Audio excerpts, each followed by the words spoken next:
Bismillahirrahmanirrahim. Assalamualaikum warahmatullahi wabarakatuh. Alhamdulillahilladzi hadana lihaza wa ma kunna linahtadiya laula an hadanallah. Wa asyhadu an la ilaha illallah wa asyhadu anna Muhammadar Rasulullah.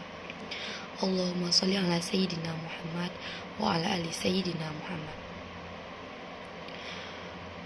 Puji syukur atas kehadirat Allah Subhanahu wa taala yang telah melimpahkan rahmat dan karunia-Nya kepada kita semua sehingga kita dapat menjalankan aktivitas seperti biasanya. Tak lupa salawat berkahkan salam kepada Nabi Muhammad SAW dengan mengucapkan Allahumma shalli ala sayyidina Muhammad wa ala ali sayyidina Muhammad. Baiklah, Ana Resti Wira Febrian dengan NIM 2214020113 dari kelas C semester 4 Prodi Pendidikan Bahasa Arab Fakultas Tarbiyah dan Keguruan Universitas Islam Negeri Imam Bonjol Padang. Sebelumnya, Afwan Ustadz Ustazah dosen pengampu mata kuliah hadis Tarbawi. Untuk kali ini saya akan membacakan hadis ke-12 sebagai pelengkap tugas mata kuliah. Bismillahirrahmanirrahim. Hadits Ibnu Umar radhiyallahu anhuma. Anna Rasulullah sallallahu alaihi wasallam qala al-muslimu akhul muslim la yazlimu wa la yuslimuhu man kana fi hajati akhihi kana Allahu fi hajatihi wa man farraja an muslimin kurbatan farajallahu anhu biha kurbatan min kurabi yaumil qiyamati wa man satara musliman satarahullah yaumal qiyamah. Rawahul Bukhari wa Muslim wa Tirmizi wa Abu Daud wa Ahmad. Selanjutnya itu terjemah. Dari Abdullah ibnu Umar radhiyallahu anhu berkata, Rasulullah sallallahu alaihi wasallam bersabda, seorang muslim adalah saudara bagi muslim lainnya. Dia tidak menzalimnya dan tidak membiarkannya disakiti. Barang siapa yang membantu kebutuhan saudaranya, maka Allah akan membantu kebutuhannya. Barang siapa yang menghilangkan satu kesusahan seorang muslim, maka Allah akan menghilangkan suatu kesusahan baginya pada hari kiamat.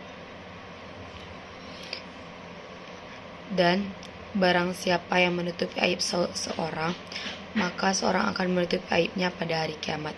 Hadis riwayat Bukhari, Muslim, Tirmizi, Abu Daud dan Ahmad. Selanjutnya arti permufradat. Yazlimuhu menzalimi, hajati kebutuhan, akhul muslim saudara bagi muslim lainnya, faraja menghilangkan, kurbatun kesusahan, yaumal qiyamah pada hari kiamat, satara menutup aib. Selanjutnya itu isi kandungan hadis. Hadis ini menjelaskan tentang hubungan atau relasi seorang muslim dengan muslim lainnya, itu bahwasanya mereka adalah bersaudara.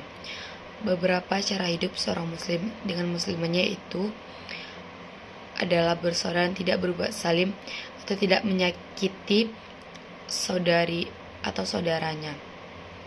Itu dengan saling membantu dan meringankan beban saudaranya. Setelahnya itu dengan menutupi aib. Jadi dalam hadis ini ditegaskan, dalam kandungan hadis ini ditegaskan bahwasanya seorang muslim itu ialah saudara bagi muslim lainnya. Muslim akhul muslim. Seorang muslim ialah saudara bagi muslim. Jadi seorang muslim ini ibaratkan tubuh. Jika satu sakit, maka yang lainnya juga ikut merasa sakit. Juga diibaratkan dengan bangunan yang kokoh. Jika tiangnya tidak ada, maka itu akan roboh gitu.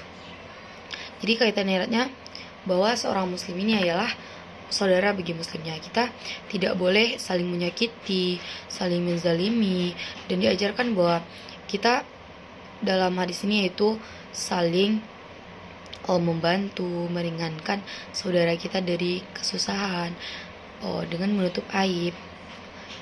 Karena jika kita melakukan tersebut maka Allah akan membalasnya. Maka Allah akan jika kita meringankan beban saudara kita, maka Allah akan juga menolong kita pada hari kiamat.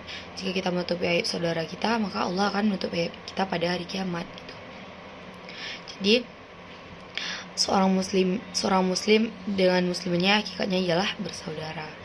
Kita memang tidak boleh saling menyakiti, apalagi menzalim, karena perbuatan zalim itu adalah perbuatan dosa yang besar. Karena kita tidak boleh sampai menyakiti hati saudara kita, kita tidak boleh menyusahkan saudara kita. Kita dianjurkan untuk meringankan kesusahan atau kesulitan yang dihadapi oleh saudara kita. Karena kita ini ibaratkan tubuh. Jika satu merasa sakit, maka yang lainnya juga merasakan sakit. Seperti itu. Selanjutnya itu dengan kita menutupi aib saudara kita, Allah akan menutupi aib kita juga. Kita tidak boleh mengumbar-ngumbar aib-aib saudara. Sama saja kita itu zalim terhadap saudara kita. Karena muslim dan muslim itu ialah bersaudara. Karena dalam hal ini tidak dibolehkan untuk berbuat zalim, menyakiti, dianjurkan untuk saling tolong-menolong, meringankan beban, menolong dalam kesusahan, dan menutup aib saudara dan saudari kita. Seperti itu. Kita terhadap saudara kita muslim, kita juga membantu dalam memenuhi kebutuhan. Jika kita memiliki kelebihan rezeki, maka tolonglah saudara kita. Jika kita memiliki kelebihan rezeki, maka berzakat, seperti berinfak, bersedekah. Itu salah satu cara untuk kita saling membantu, saling ikut membantu atau memenuhi kebutuhan saudara muslim kita, seperti itu. Karena hakikatnya seorang muslim ya ini ialah bersaudara, dan kita tidak boleh zalim, apalagi sampai menganiaya, menyakiti, apalagi sampai mengumbar-ngumbar aib saudara kita sendiri kepada orang lain. Kita sebarkan aibnya. Jika kita menyebarkan aibnya, maka Allah akan membalasnya juga. Karena juga disebutkan dalam Al-Quran surat Al-Insyirah bahwa walaupun sekecil biji zarah, semua kebaikan dan keburukan itu ada balasannya. Seperti itu. Jadi janganlah kita berbuat zalim atau menganiaya saudara kita. Karena hakikatnya adalah sesama muslim itu ialah bersaudara. Muslim akhul muslim, seorang muslim ialah saudara bagi muslim lainnya gitu. Dan juga dalam hadis ini ada kaitan pendidikannya, itu tentang penanaman akhlak, terutama bagaimana prinsip-prinsip akhlak, bagaimana kita saling tolong-menolong, bagaimana kita saling menghargai, saling saling tidak mengumbar-ngumbar aib saudara-saudari kita, dengan cara kita membantu dalam memenuhi kebutuhan mereka. Jika mereka kesulitan, maka kita tidak sungkan dalam menolong saudari kita. Karena ikatnya memang seorang muslim dengan muslimnya itu ialah memang bersaudara gitu. Seperti itu. Hadis ini mendidik umat muslim untuk menjaga ukhuwah Islamiyah, untuk menjaga rasa saling menghargai, rasa saling sayang terhadap sesama muslim lainnya, dengan kita tidak mengumbar aib, dengan kita saling tolong-menolong, dengan kita tidak berbuat zalim, dan tidak berbuat aniaya terhadap saudara dan saudari kita.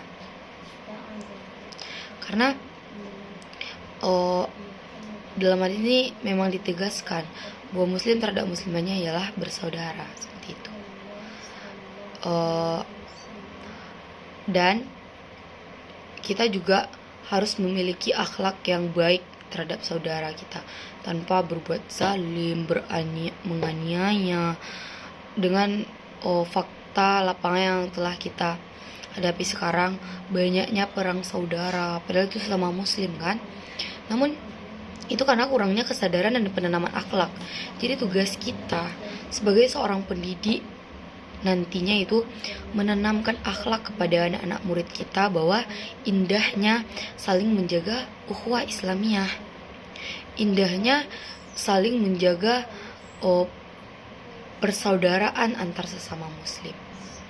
Kita sebagai seorang pendidik memiliki tugas yang cukup banyak, dan semua terletak pada pundak kita. Kita harus membentuk generasi yang memang jauh dari hal-hal yang tidak baik seperti saling zalim, apalagi pada zaman sekarang bullying seperti itu. Jadi bullying itu juga merupakan salah satu berbuat zalim atau berbuat aniaya kepada saudara kita. Kan pada bullying tuh sama saja kita kayak menyakiti atau menganiaya saudara atau saudari kita. Maka di sini memang sangat-sangat menegaskan, tanamkanlah pada diri kita bahwasanya seorang muslim dengan muslim lainnya ialah bersaudara. Ibaratnya jika satu sakit, maka yang lain juga merasakan sakit. Karena hakikatnya seorang muslim itu ialah bersaudara, saling menjaga, tidak saling menyakiti, tidak saling mengumbar aib, dengan tidak saling menjatuhkan. Itu sangat-sangat tidak boleh, itu adalah perbuatan zalim. Maka hendaknya kita berbuat baik, tidak zalim, tidak aniaya. Kita membantu saudara kita dalam memenuhi kebutuhan dia, memenuhi kebutuhan hidupnya, seperti itu. Jika saudara kita merasa kesusahan, maka kita tidak boleh enggan dalam membantu dia. Jadi dalam hadis ini yang pertama itu memang disebutkan dulu bahwasanya kita ini adalah bersaudara. Baru disebutkan bahwa nanti disebutkan poin-poinnya. Bagaimana sih bahwa poin-poin atau kiat-kiat dalam mengatakan kalau seorang sama muslim itu bersaudara, itu dengan kita tidak menganiaya, dan kita tidak berbuat baik, dengan kita tidak berbuat menyakiti, dengan kita tidak berbuat zalim, dengan kita membantu, dengan kita tidak mengumbar aib, dengan kita menjaga aib. Jika kita menjaga aib saudara atau saudari kita, maka Allah akan menjaga aib kita pada hari kiamat nanti. Sekarang memang maraknya perang saudara, perang antar sesama muslim itu sangat miris sekali untuk kita lihat pada zaman sekarang ini. Jadi itulah perlunya penanaman akhlak bagi kita, agar kita memang terhindar dari yang berbuat zalim. Karena zalim itu adalah perbuatan yang kayak sangat-sangat, yang pertama itu menyakiti saudara kita, itu menyakiti hatinya, dan juga perbuatan yang sangat dilarang oleh Allah. Allah menyukai orang yang berbuat baik, berakhlak mahmudah, bukan berakhlak mazmumah. Seperti itu. Maka tanamkanlah pada diri kita, berbuat baiklah terhadap saudaramu, karena seorang muslim ialah saudaramu juga. Muslim akhul muslim, itu sangat-sangat ditegaskan dan sangat-sangat perlu kita renungi. Jika satu merasa sakit, maka yang lain juga harus merasa sakit. Bukan kita misalnya teman kita atau saudari kita ada tertimpa musibah, kita lengah saja. Itu tidak. Kita membantu mereka, membantunya, memenuhi kebutuhannya, meringankan bebannya. Jika kita meringankan beban saudara-saudari kita, insya Allah Allah juga akan meringankan beban kita. Seperti itu. Maka tanamkanlah pada diri kita bahwasanya muslim akhul muslim, ibaratkan tubuh. Jika satu merasa sakit, maka yang lainnya juga merasa sakit. Jangan sesekali berbuat zalim, menganiaya, bahkan apalagi sampai mengumbar aib saudara kita kepada orang lain. Sampai saja kita itu berbuat zalim. Maka ditegaskan dalam hadis ini perlunya penanaman akhlak dan menjaga hubungan yaitu ukhuwah Islamiyah terhadap sesama muslim. Banyak maaf, sekian dapat saya sampaikan. Assalamualaikum warahmatullahi wabarakatuh.